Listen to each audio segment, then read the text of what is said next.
Magandang umaga mga nanonood nating mga kadog lovers. Ako mula si Eugene Hosol ng Healthy Pets Head and Tails Dog Shampoo.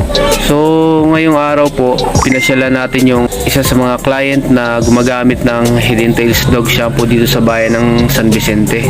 So ngayon, kakausapin natin siya tungkol sa paggamit niya ng ating Head and Tails Dog Shampoo. Tara, samahan niyo ako.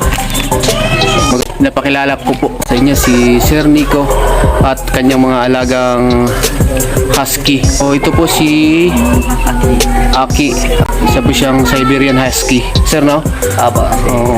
So siya ay 3 years old sa mga alaga dito. Ngayon naman, tatanungin natin si Sir Nico sa kanyang paggamit ng ating Head and Tails Dog Shampoo dahil ito na po yung ginagamit nila ngayon.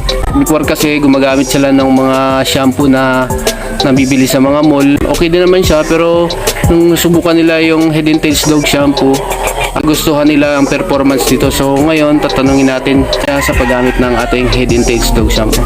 Magandang araw po sa lahat. Alam po yung Heads and Tails natin ay talagang quality at presyong pangmasa. Then napansin ko rin mula nung ginamit ko ito, tumatagal yung bango niya sa balahibo na hanggang kahit 5 araw. At isa pa ay malambot at makintab ito kapag ginamit. So talagang re-recommend ko yung Heads and Tails na suwabe sa mga aso natin. Napakaganda.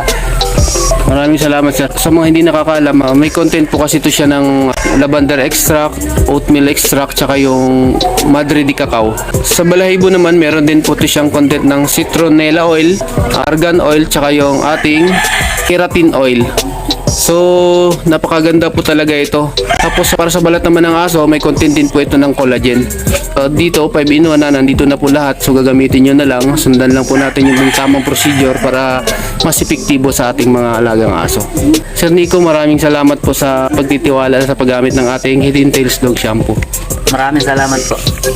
So, maraming salamat din po mga ka-Head and Tails at sa ating mga dog lovers dyan.